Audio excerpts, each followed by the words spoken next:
అధ్యక్ష ఎందుకు మొన్న ఎడ్యుకేషన్ పైన చర్చ జరిగిన హౌస్ లో ఎందుకు బయటకు వెళ్ళారు అధ్యక్ష? విషయాలన్నీ దాంట్లో చెప్పాం.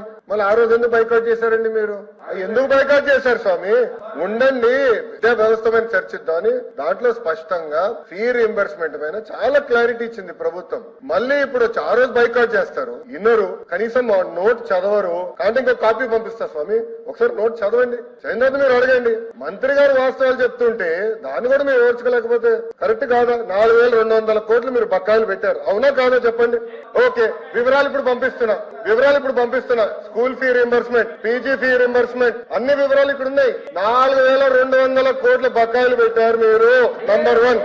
నంబర్ 2, 2019లో ఆనాటి ప్రభుత్వం ఏదైతే బకాయిలు పెట్టారో మీరు ఎప్పుడు చెల్లించారని 16 నెలల తర్వాత చెల్లించారు. 16 నెలలు, ప్రభుత్వం వచ్చి 10 నెలలు అయింది. చెల్లిస్తాను నేను చెప్పా, హౌస్ సాక్షిగా నేను హామీ ఇచ్చా. చర్చలు మీరు లేకపోతే ఏం చేయాలి స్వామి? మీరు బైకాట్ చేస్తూ పోతే మమ్మల్ని ఏం చేయమంటారు? మీరు అడిగారు. విచిత్రం ఏంటంటే ఎడ్యుకేషన్ పైన చర్చకి మీరు అడిగారు. ఆ రోజు బీఎస్సీలో మీరు అడిగారు, మేము ఒప్పుకున్నాము. చర్చకు మేము సిద్ధానం. 3-4 గంటలు చర్చ జరిగితే మీరు లేకపోతే ఎట్లా? వాస్తవాలు ఏదైనా మీరు సిద్ధంగా లేకపోతే ఎట్లా?